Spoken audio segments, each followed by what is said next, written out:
Sobat SMSI Bandar Lampung, bertemu lagi dengan saya Eva Pardiana dalam acara Kongsi Kongko bareng SMSI.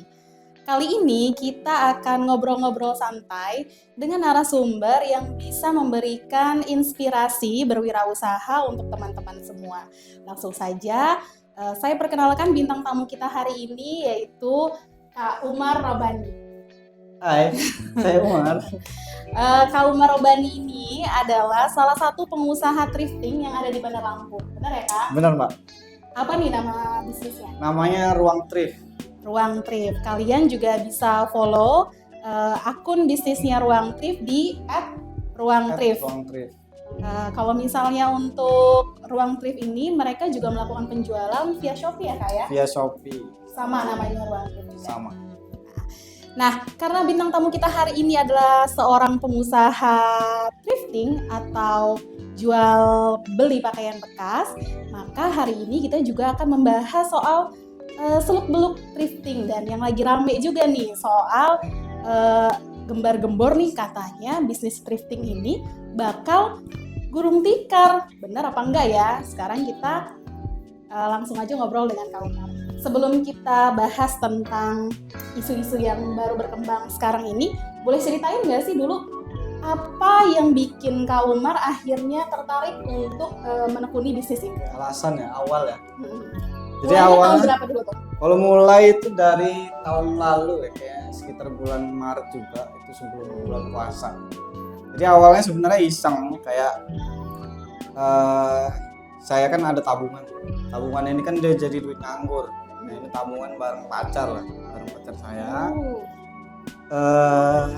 Terus karena dia nganggur, dia takutnya nanti pening-pening kepake gitu kan. Jadi akhirnya ada keputusan kesepakatan untuk ayo kita bisnis.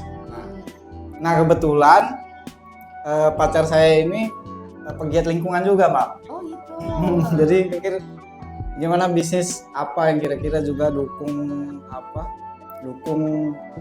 kesehatan lingkungan lah, kelestarian lingkungan. Nah akhirnya pas bener sama tahun lalu udah mulai kan tren thrifting kan. Akhirnya mutusin untuk thrifting karena ya selain dapat cuan kan cukup untuk bantu menjaga lingkungan lah gitu. Nah, untuk memulai bisnis thrifting ini, tadi kan ada uang nganggur tuh katanya.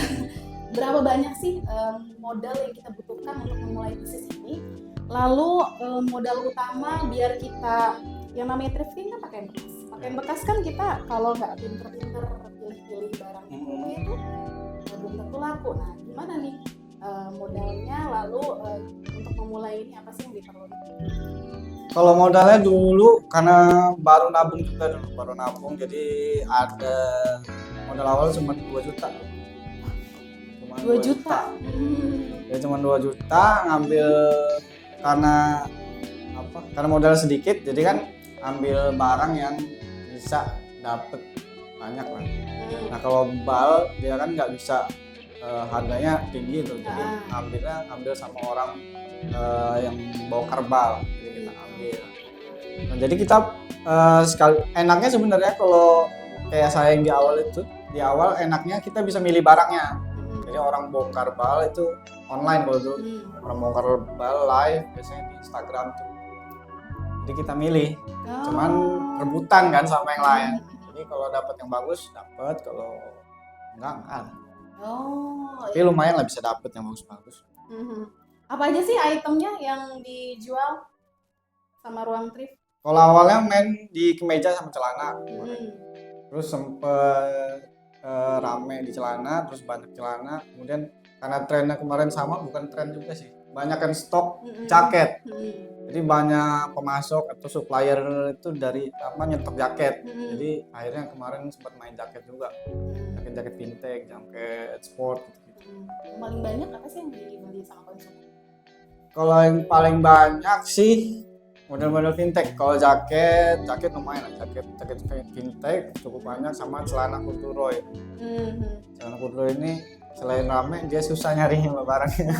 Celana yang ini ya, apa? Lebar-lebar itu? Bukan, yang apa ya namanya? Oh, bahan. Jangan lama ya, bahan corduroy. Wah, ini teman-teman kalau misalnya mau lihat-lihat nih itemnya tadi cek ya di Instagramnya. Nah, terus tadi dapat barangnya dari kota mana aja? Kan kalau barang thrift itu kita bukan kebanyakan ya, memang biasanya impor. Nah, kalau dari ruang thrift sendiri, dari mana tuh barangnya tadi? Beli pas live pedagangnya dari mana? Kalau saya banyak ngambil di daerah Bandung sama Pontianak. Oh, jauh juga ya. Bandung sama Ya. Pontianak. Kalau di Lampung memang nggak? Di Lampung mahal-mahal. Oh, di luar jauh lebih murah Iya, ya. jadi kalau ngambil di Lampung kan mahal tuh. Kita udah bingung mau jualnya lagi berapa. Karena ngambil untungnya juga nggak gede-gede. Kalau untuk penjualan nih, itu lebih banyak terjual secara online atau offline? Banyak kan online sih. Oh, sini-sini. Oh, online. Dari mana aja biasanya? Malah banyak dari daerah Jawa, termasuk Kalimantan juga banyak. Oh ya? Kalimantan, Jogja, Bandung, Jawa Tengah. Oke. Nah, sekarang kita bicara soal prospeknya nih. Kalau Kak Umar kan tadi modalnya juga nggak begitu banyak ya. Omsetnya berapa sih setiap bulan? Kalau omset, karena saya modalnya kecil kan, kayak saya bilang tadi kan cuma 2 juta dari awal. Ini omset sama paling 1 jutaan lah. 1 jutaan. Karena ini juga jadi sampingan juga, bukan jadi pemasukan utama. Nah, sekarang kita beralih ke isu yang sedang berkembang sekarang ini nih, Kak. Presiden Jokowi terakhir mengatakan bahwa bisnis thrifting ini nanti akan diawasi dan diperketat karena dianggap bakal mematikan industri tekstil di dalam negeri. Kalau menurut Kakak sendiri gimana? Apa ini prospeknya atau soal kebijakan ini, Pak? Soal kebijakannya nih. Oh, Bener nggak kalau bisnis thrifting saat ini dianggap akan mematikan industri tekstil di tanah air? Kalau soal kebijakannya sih, kalau anggapannya kayak gitu kayaknya enggak, karena memang segmennya kan beda aja. Namanya segmennya beda, terus ya ada sendiri pecinta orang-orang yang suka produk lokal, ya ada sendiri, jadi segmennya beda. Jadi produk lokal itu nggak bakal kena geser sih sebenarnya sama thrifting. Karena beda Iya, beda juga segmen. ya. Termasuk saya kan suka juga sama produk-produk lokal, banyak juga pada ngebahas saya. Orang-orang yang suka Lokal. thrifting belum tentu dia nggak beli produk lokal juga ya. Nah, terus anggapan soal bahwa produk thrifting impor ini dianggap mencemari lingkungan justru karena tadi dianggap barang yang datang itu kan rentan terkena bakteri atau membawa virus. Nah, kalau menurut pendapat Kak Umar gimana? Kalau untuk kesehatan, kalau bakteri mungkin ada ya. Cuman kalau saya terima barang itu pasti saya cuci dulu. Saya cuci baru dijual. Dan kalau ngomong virus itu kan dia butuh inang untuk hidup. Maka kalau dia di luar nggak punya inang, dia nempel di barang itu pasti mati, dia nggak lama hidupnya. Dalam hitungan jam pasti mati. Jadi apalagi yang kalau ngomongin bakteri, karena kita sortir terus kita cuci sampai ke pembeli pasti aman. Oke deh, artinya teman-teman yang punya bisnis thrifting ini punya treatment khusus juga ya untuk mengatasi atau memastikan barang-barang yang dijual kita tetap aman. Ya. Kak Umar, pemerintah kan katanya tadi akan mengawasi, diminta untuk mengawasi dan memperketat bisnis thrifting pakaian impor. Nah, dan mengarahkan pengusaha-pengusaha thrifting untuk menjual pakaian bekas yang dari dalam negeri aja. Nah, itu gimana nih kalau menurut Kak Umar? Prospeknya lumayan bagus kah kalau misalnya kita men-thrifting pakaian-pakaian dari dalam negeri? Sebenarnya kalau kayak saya ya kan memang dari awal niatnya kan salah satu niatnya untuk juga turut serta menjaga lingkungan. Nah, ini juga sepakat sih soal itu, tapi kalau kita lihat thrifting ini kan impor baju bekas itu kan hasil pengelolaan limbah, karena kan impor limbah kan kalau pemerintah nyebutnya impor limbah. Maka artinya kan ada pengelolaan limbah yang baik gitu, ada pemisahan antara limbah yang nggak bisa didaur ulang, limbah kotor, limbah termasuk limbah pakaian kan. Nah, dari luar negeri dikelola kemudian dikirim ke berbagai negara termasuk Indonesia. Nah, ada nggak sih pengelolaan ini di Indonesia kira-kira? Kalau ada ya bisa jadi bisa kita melakukan tren baru kan, jadi thrifting produk lokal, karena ya banyak juga kan produk lokal yang bagus, nggak kayak yang kita lihat dulu lah. Kalau dulu kan jelek gitu. Tapi kalau dilihat sekarang kayaknya belum ada ya pengelolaan sampah yang dilakukan pemerintah di Indonesia seperti yang dilakukan di luar negeri. Iya, sejauh ini kayaknya belum. Belum. Kalaupun ada, mungkin di Indonesia ini yang lagi happening jual barang pre-love. Nah, Iya. itu beda ya sama thrifting. Sama sih Sebenarnya Pak. sama. Cuman kan satu lagi itu kebiasaan masyarakat Indonesia, Pak. Nah, Selain nggak ada pengelolaannya, kebiasaan kita itu kan kalau barang udah nggak dipakai masuk lemari aja tuh, nggak kepake kan. Akhirnya ya numpuk aja di rumah. Sama karena memang masyarakat Indonesia kan kebanyakan menengah ke bawah, maka produk yang dipakai juga produk yang kualitas rendah lah. Termasuk kayak saya ini lah. Cari yang Beda ya? murah, rendah, yang penting bisa dipakai. betul. Berarti kalau thrifting itu kan dia biasanya produk-produk impor yang kualitasnya bagus Iya. dan brandnya juga oke ya. Kalau untuk pengusaha lokal sendiri, apa sih yang harus mereka lakukan nih agar mereka tidak terancam gitu oleh bisnis thrifting? Kan pemerintah bilang ini bisa mengancam bisnis industri tekstil di tanah air. Apa sih yang harus mereka lakukan biar ini bisa sama-sama hidup? Nah sebenarnya tren thrifting itu juga menjadi, ya kalaupun dia disebut menjadi masalah, dia selain jadi masalah dia juga bisa menjadi tantangan sih sebenarnya. Teman-teman pengusaha lokal ya, produksi barang-barang lokal untuk ya ayo kita ningkatin kualitas produksi kita gitu. Jangan sampai barang yang produksi itu ya kayak yang dulu ya udah lama lah tahu sendiri barang Indonesia kan terkenalnya sebulan pakai udah rusak gitu kayak kalau kayak gini kan.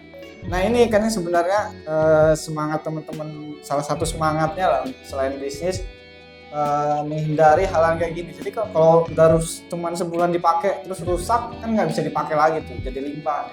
Nah ini yang jadi masalah lingkungan ya, jadi sampah.